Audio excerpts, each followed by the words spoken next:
Hello and welcome. This particular video is dedicated to the relatively unusual situation of where the first night of Pesach, that is the first Seder night, occurs on a Motzei Shabbos, on a Saturday night. We will go through the procedures so that hopefully it'll make your Pesach all the more enjoyable, and any challenges you will have reviewed beforehand and will be well prepared for them. Actually, just to look at it from another perspective, there is a very nice aspect to it because Erev Pesach, which is the afternoon before the Seder, normally people are scurrying about and making final preparations. But this year, since it does occur on Shabbos, well, on Shabbos, you can prepare for something that is after Shabbos, even if it might be otherwise a permitted activity. And so, therefore, on Shabbos afternoon, you really can't be preparing for the Seder anymore. Either the preparations have already been made, or you have to wait until after Shabbos to engage in them. And so, therefore, Shabbos afternoon this year, which is Erev Pesach, will provide for you an ample opportunity to be well rested, to make sure the children are well rested, to prepare for the Seder, that is to say, to prepare the Haggadah, and actually enter into the Seder stress-free and hopefully well prepared to have a very inspiring and enjoyable Seder. Let's begin with some of the changes that are in place this year. The first thing is that the fast of the firstborn is actually a day earlier. And that is to say, it would not be on Erev Pesach, it would actually be moved all the way up until Thursday beforehand, which on the calendar would come out on Thursday, March the 25th. That would be when the fast of the firstborn would take place. And for those of you who normally participate in either making your own siyum or listening to someone make a siyum and therefore breaking your fast, that would be Thursday morning right after davening. On Thursday night, that would be when the search of chametz takes place. It would be a day earlier than normally it would take place. Normally, the night before the Seder night would be when the a search would take place. This year, since the night beforehand is Friday night, and you obviously can't use a candle on Friday night to do the search for chametz, therefore it's moved up to being a bedikas chametz on Thursday night. The bracha that is usually made is made as well, even though it's not on the 14th of the month of Nisan, it's on the 13th. Normally, when you make a search for chametz, let's say you'd be leaving your home and going away for Pesach, and you do the search on the last night that you're home, you do not make a bracha. This year, however, since this is really the required night to make it, and also because we are going to be burning the chametz on Friday morning, the bracha Asher Kiddushanu b'mitzvosav etzivanu al bir chametz is pronounced, and following the search for chametz, which is done as per usual, you would make the nullification, the bitul chametz, afterwards. We will be printing the recital of the bitul chametz, the nullification of chametz, both in the Aramaic as well as an English translation and a transliteration in the announcements that will go out, so that you will have them ready to use if you should need that. Otherwise, it's printed almost in virtually all Haggadahs, and it's in a siddur as well. Now, on Friday morning, that would be when the burning of the chametz would take place. The times, by the way, that I'm going to be announcing, these are times for Indianapolis. So those of you who might be somewhere else for Pesach, you need to find out what the appropriate local times are. It would change and vary with the sunrise and sunset, and also now that the clock has moved and we are already on daylight savings time, all of those factor into determining the appropriate times. So on Friday morning, the burning of the chametz should take place, and it should take place before 12:30. That is again Indianapolis time. If you're going to be in the East Coast, it would have a different time. It could be as much as close to an hour earlier. So keep that in mind. But for Indianapolis, before 12:30 on Friday, March the 26th, that would be when the burning of the chametz would take place. This year, you would not recite the nullification of the chametz after the burning of the chametz. You would wait to do that until Shabbos morning, which is Erev Pesach. More about that in a little bit. You may eat chametz the entire day because really it's still the 13th, and there's no prohibition of eating chametz that goes into effect on the day of Friday. However, we are still encouraged to burn the chametz before 12:30, which would be the time when we would normally burn it on another year, so that next year we wouldn't make a mistake and say, oh, I remember burning the chametz in the afternoon. So we could do it in the afternoon, and that would be a major mistake if that day would be indeed Erev Pesach. So we're doing it this year on the day before Erev Pesach, and again, keep the same time of doing it before that 12:30. Again, that's in Indianapolis time.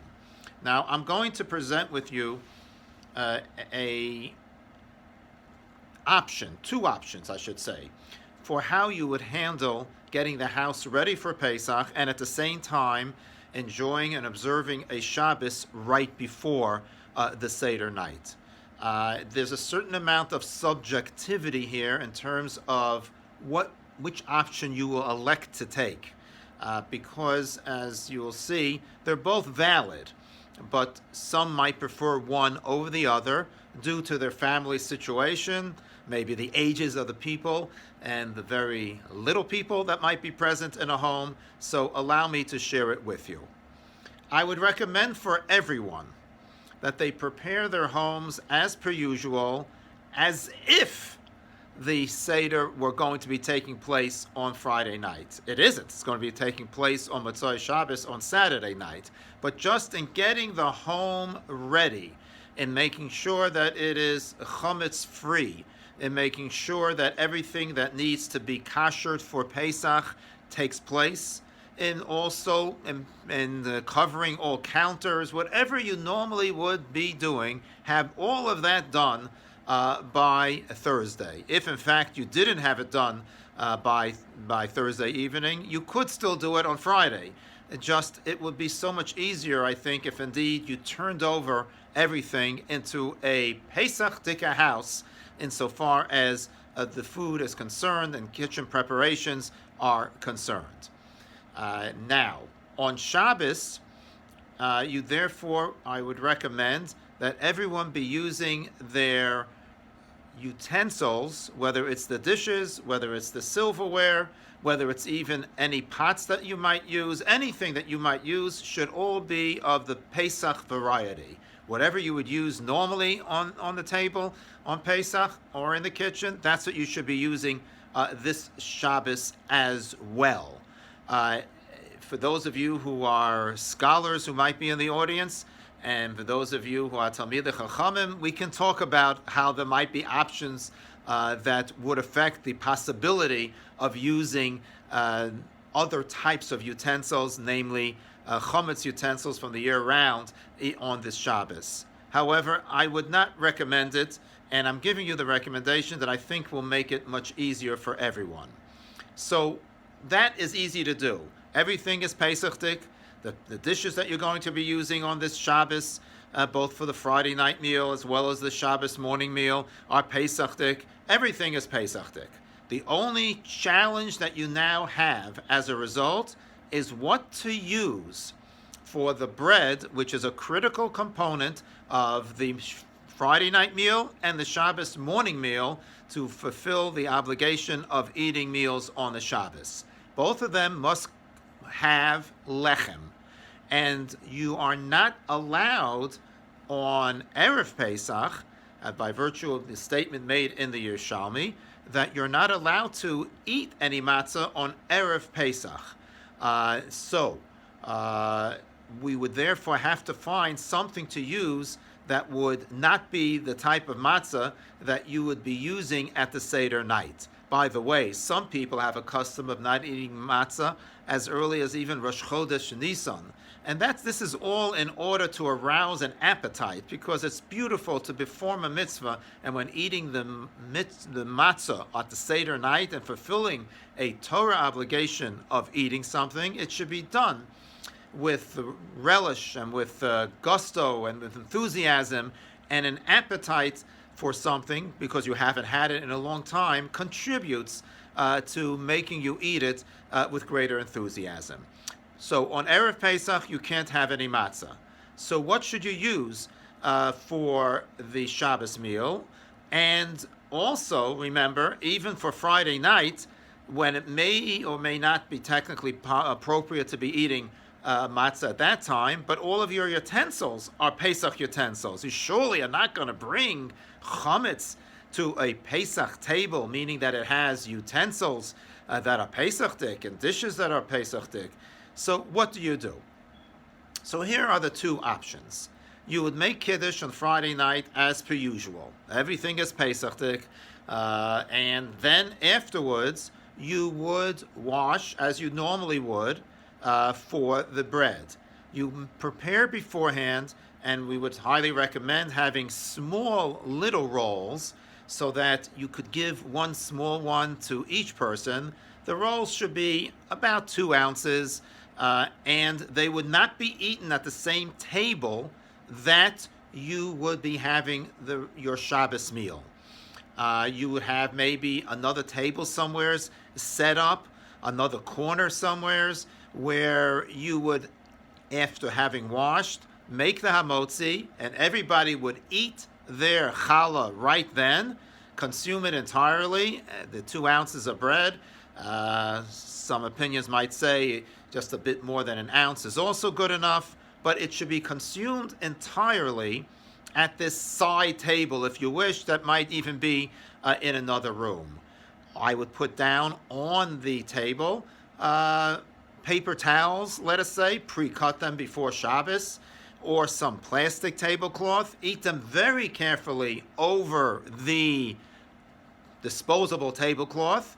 Any crumbs that would fall onto that, whether it's a paper towel or a plastic tablecloth or cover, you would then carefully collect, wrap them up, shake them over a bathroom toilet or sink, and then flush them down the drain.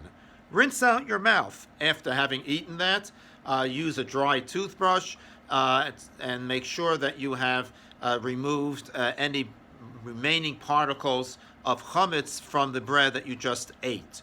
If you pre-prepare some dental floss, you can use that as well to remove any chametz that is remaining in your mouth between your teeth, and then go and enjoy your Shabbos meal where no matzah will be eaten and no bread either. But it should all be Pesach Dika foods with Pesach Dika dishes, and have a wonderful Shabbos meal and enjoy it as you normally would.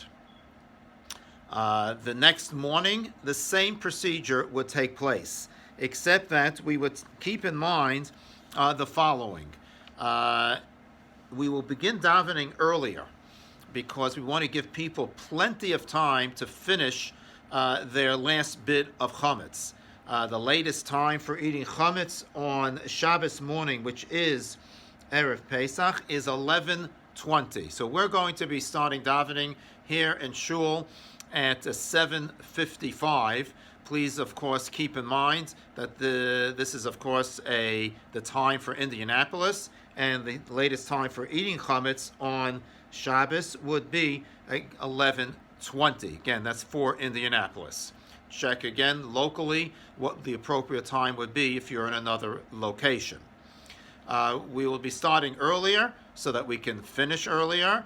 There will not be a sermon on this Shabbos morning, and we also will be going through the davening somewhat quicker than usual. There'll be less singing, so again, we'll be able to give everybody plenty of time to begin their Shabbos meal before the latest time of eating chametz takes place. When you do this, once again, you would make Kiddush as per usual for Shabbos morning. You would then wash your hands and eat the challah, again, in a separate site. Again, I would highly recommend this all should be prepared beforehand, pre-cut either paper towels or have another plastic tablecloth cover that you put over this other table. Be very careful in eating it. You should have, of course, both meals, Friday night and Shabbos morning, the Lechem Mishnah, but each person only has to consume the one small roll, about 2 ounces of bread, or at least about 1 ounce, a bit more than an ounce, for the fulfillment of lechem, of bread, at this second Shabbos meal. Once again, be very careful while eating it. Any crumbs that fall on the paper towel that you've pre-cut, or the tablecloth, the plastic tablecloth that is going to be disposable, collect the crumbs real carefully, and then just shake them all out into either the bathroom sink or the toilet, and flush it down the drain. I would also, once again, recommend that after consuming that last bit of chametz, you rinse out your mouth very carefully, and you would also use a dry toothbrush. Again, if you have pre-cut dental floss, you can use that also to remove any residue of any chametz bread left in your mouth. And then, having taken care of all of that, return to the Shabbos table, which is you have set with all Pesach dishes, and complete the meal as per usual, with all of the enthusiasm of a regular Shabbos meal, with the singing that goes along, and enjoy it. Remember, and I can't emphasize this enough, please remember on Shabbos morning that the nullification of chametz should take place after you have consumed the last bit of chametz that you are eating.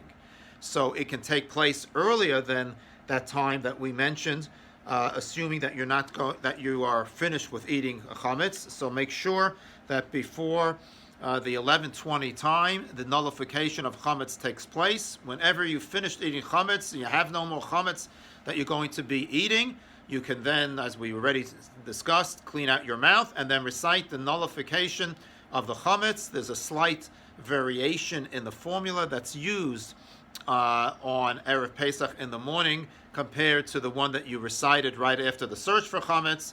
Again, we'll be sending that out with the translation, the transliteration as well, and recite that before the time that we mentioned to you. That would be before the 12:30 time.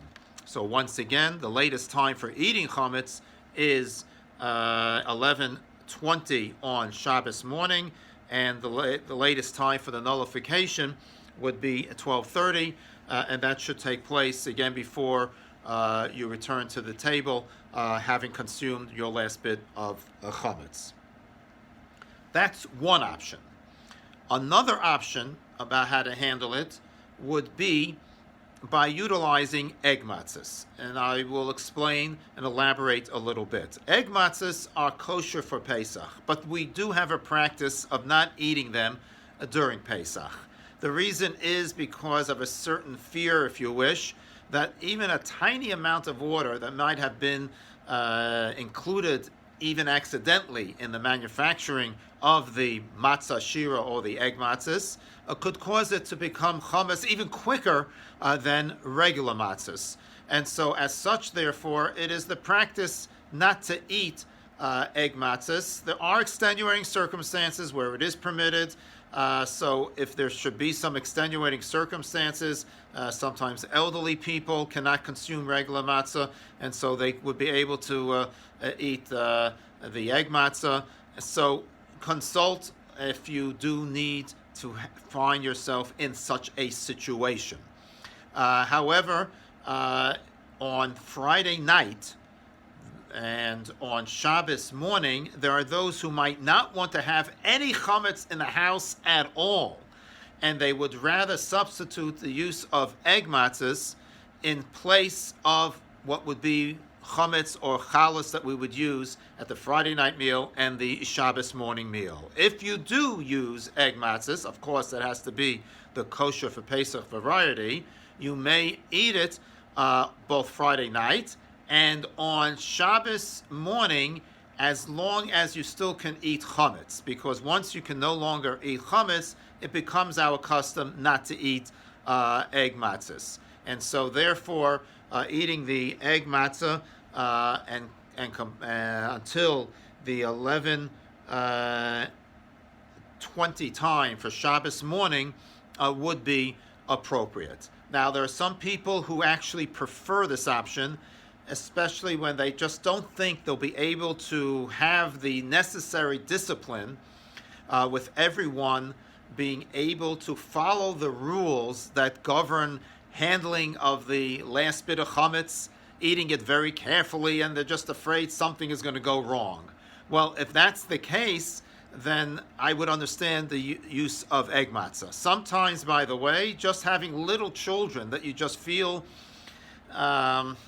you just can't control well enough, and if you can just put a little bit of chametz, even if it's a small little roll, in their hands, who knows where it'll end up.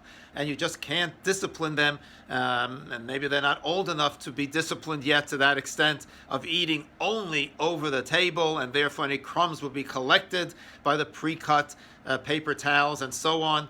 I leave that to your own judgment, and it may vary from home to home.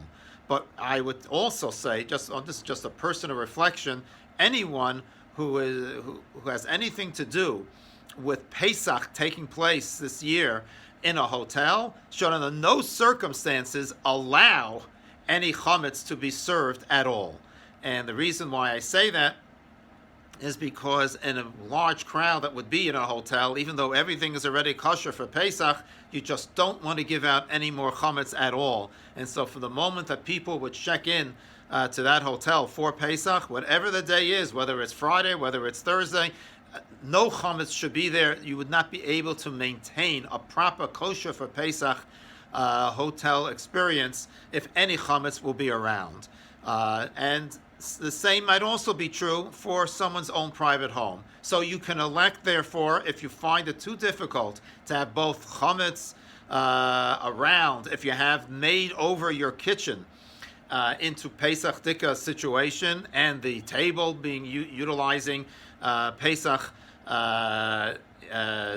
dishes already and utensils and cutlery, I would understand well that you would use, therefore, only egg matzahs.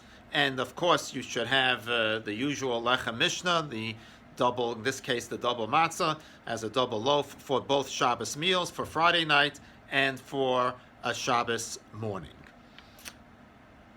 When it comes to the third meal, then already we really have to solve that obligation by relying on those opinions that say that for Suda Shlishis, for the third meal on every Shabbos, while there's certainly a strong preference and it's recommended that you should have bread for that meal, obviously on Erev Pesach we cannot, and we cannot have matzah. You cannot even have egg matzah anymore.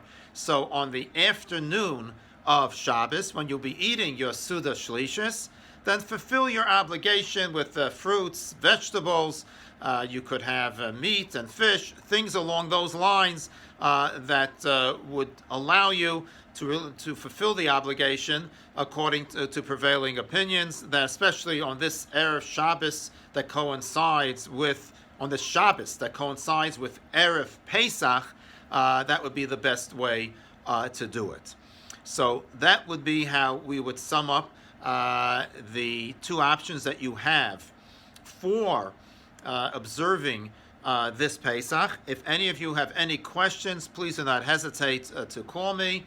The number would be 317-253-5253, extension 2. Leave your name and number if I don't answer immediately. I do make every effort to return all phone calls. So again, 317-253-5253.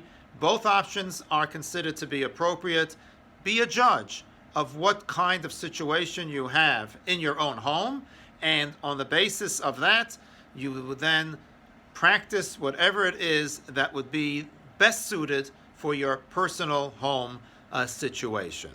I take this opportunity to wish you all a wonderful, kosher, and happy Pesach.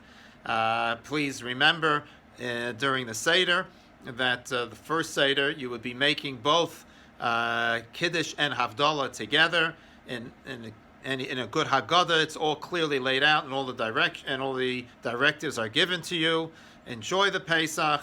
May it be a Chag Kosher v'Sameach, and hopefully also a very thrilling and inspiring one for you and for all of us.